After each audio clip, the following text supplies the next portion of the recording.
Joining me now, veteran prosecutor and legal analyst Paul Henderson. This is one of those things that gets a little more interesting or a tougher call as you zoom in. Because if you start out far away, you go, well, if a lot of women accuse Bill Cosby of bad things, then shouldn't they all be heard? That seems fair. But the precedent is a little more complicated. Walk us through it. Well, it's a little more complicated because, as you can imagine, evidence like that and testimony like that is prejudicial.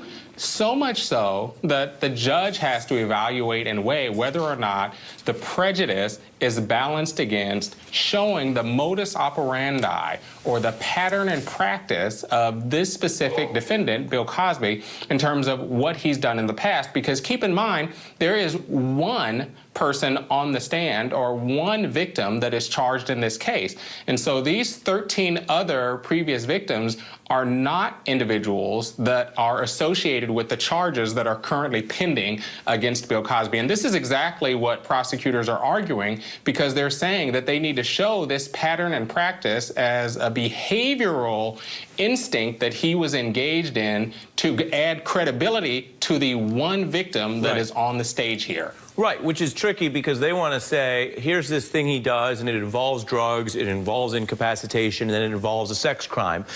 And yet some of the memory of the key accuser here is fuzzy, allegedly, because of the nature of the incapacitory crime in question, right? I mean, that's a difficult thing. And yet I want to read from Bill Cosby's lawyer's defense here, which is a preview of what these trials, as you know, can turn into if you have too many other people making accusations. You'll end up in a rabbit hole of a bunch of other things that aren't on trial. Here's what they said about one of the accusers. She's been sober for 19 years, but around the time she was allegedly having the encounter with Mr. Cosby, she'd begun a spiral of drugs and alcohol. How does a judge evaluate whether it is worth the jury's time to hear those kind of arguments? We don't have a jury yet. They're deciding what they get to hear. But to hear those arguments about someone who is ultimately not central to this case. Well, that's exactly why we're doing these 402 hearings. These are the in limine hearings where the judge determines ahead of time what evidence can be used and what he'll be evaluating. And this is where I think it's likely to be headed.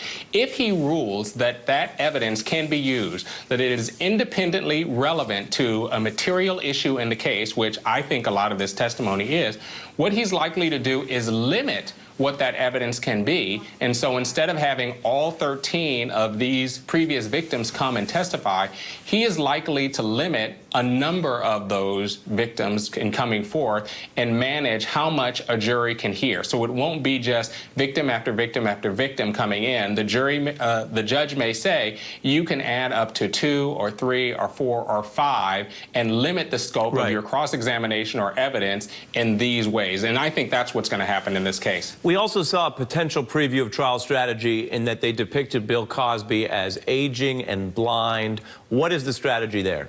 The strategy there is to try and attack his attack Bill Cosby's ability to aid in the defense of himself by saying that because he's blind, he can no longer see or identify whom these individuals are. And then if you couple that with the length of time in which the incidents were alleged to take place, that they cannot adequately prepare a defense. And so because of that, they should be restricted or restricting the prosecution from bringing the charges. And the judge has already ruled and thrown those out. This judge has already made several rulings against Bill Cosby by saying that he is fit to stand for trial. He can aid in his defense. He's also admitted into evidence some of his previous testimony from his civil cases, and he's moving this case along. I think what's likely an indicator based on this judge's rulings is that he's going to admit some of the testimony from these previous victims, and we will see that evidence being used against him, again, against this singular victim for this singular count,